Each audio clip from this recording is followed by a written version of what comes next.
Diagnostic assessment. Diagnostic assessment جو ہے اس کو آپ نے سمجھنا ہے ڈائگنوز کرنے کے ریفرنس میں. ڈاکٹرز جیسے ڈائگنوز کرتے ہیں تو what they are trying to do جب وہ اپنا اسٹیٹوسکوپ لگا کے دیکھ رہے ہیں, بی پی دیکھ رہے ہیں, what they are trying to do, they are trying to pick up the problem you are having, تاکہ اس کو وہ ٹھیک سے ٹریٹ کر سکیں. اور ٹریٹمنٹ کے لیے جانے کے لیے ضروری ہوتا ہے نا کہ ہمیں پرابلم پتہ ہو. تو ڈائگنوسٹک جو اسیسمنٹ ہے this is also related to the problem you are having somewhere in learning. تو اس کو جب اس کے بارے میں جب اسیسمنٹ کرتے ہیں ٹیچرز تو اس کو ڈائگنوسٹک اسیسمنٹ کرتے ہیں, بولتے ہیں. اس کو آپ نے اس طرح بھی ذہن میں رکھنا ہے کہ جو دوسری اسیسمنٹس ہوتی ہیں اس میں ہم عام طور پر لرننگ دیکھ رہے ہوتے ہیں نا, کتنا سیکھا, کیسا سیکھا, کیا کیا. اور بہت دفعہ اس میں نے یہ ریفرنس دیا ہے کہ اسیسمنٹ آپ کی جو ہوتی ہے وہ ججمنٹ ہے ٹیچرز کی بھی, اسٹوڈنٹس کی بھی, کہ ہم نے کام کیا ہے, کیسا کیا ہے اور کیوں ججمنٹ کیا ہے, کیونکہ ہم نے امپروو کرنا ہے. اس میں آپ جو ججمنٹ کر رہے ہوتے ہیں اسیسمنٹ میں, ڈائگنوسٹک میں, وہ آپ کے پرابلمس کی ہو رہی ہوتی ہے کہ what are your weak areas.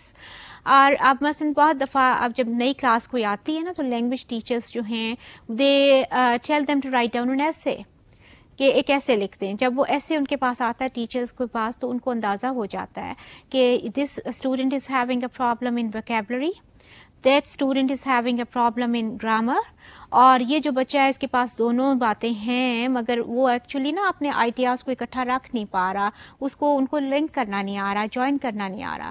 تو ٹیچرز کم ٹو نو کہ یہ ویک ایریاز ہیں بچوں کے. اب یہ جو فگر ہے یہ والی ایگزیکٹلی آپ کو بالکل اس کی پوزیشن بتا رہی ہے. ڈائگنوسٹک جو اسیسمنٹ ہے وہ کیسے ہوتی ہے آپ دیکھیں. انہوں نے آپ کی انڈرسٹینڈنگ کرنٹ سچویشن کی کرنے کی کوشش کی ہے کہ where do you stand, and then knowledge وہ لینے کی کوشش کرتے ہیں ٹیچرز کے, کس طرح امپروو کرتے ہیں. پھر ریکوائرڈ ریسورسز کہ یہ امپروو کرنے کے لیے ہمیں کیا کیا کرنا چاہیے. اس کی ووکیبلری ویک ہے تو اس کو میں کیسے ٹھیک کراؤں, کیا سا سورس میں انٹروڈیوس کراؤں. تو ان ساری چیزوں کے لیے وہ کرتے ہوئے پھر وہ کیا کرتے ہیں, اس کو وہ ملا کے وہ ایکشن میں آتے ہیں اور پھر امپرووڈ لرننگ کی طرف جاتے ہیں. تو ڈائگنوسٹک اسیسمنٹ جو ہے وہ ٹیچرز کو آئیڈیا دیتی ہے کہ کسی بھی اسٹوڈنٹ کو کہاں کیا پرابلم آ رہا ہے. ٹیچرز ان کو کوئی ایک پیپر دیں گے, ایک ٹیسٹ دیں گے, تو ان کو پتہ چل جائے گا. For instance if test is related to language تو ان کو پتہ چل جائے گا کہ یہ جو بچہ ہے ہی اور she is having some problem with vocabulary. اگر یہ بچہ جو ہے اس کو کچھ پرابلم ہے وتھ گرامر, یہ بچہ جو ہے یہ اس کو ایسے لکھنے کو دیا مگر یہ آئیڈیاز اکٹھے نہیں رکھ پایا, اس کو وہ آئیڈیاز کو نا پٹ ان کرنا نہیں آ رہا.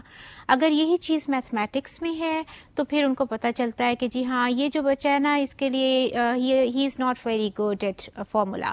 اور اگر یہ جو بچہ ہے اس کو فارمولا تو لگا لیا ہے مگر اس کو کیلکولیٹ کرنا نہیں آیا.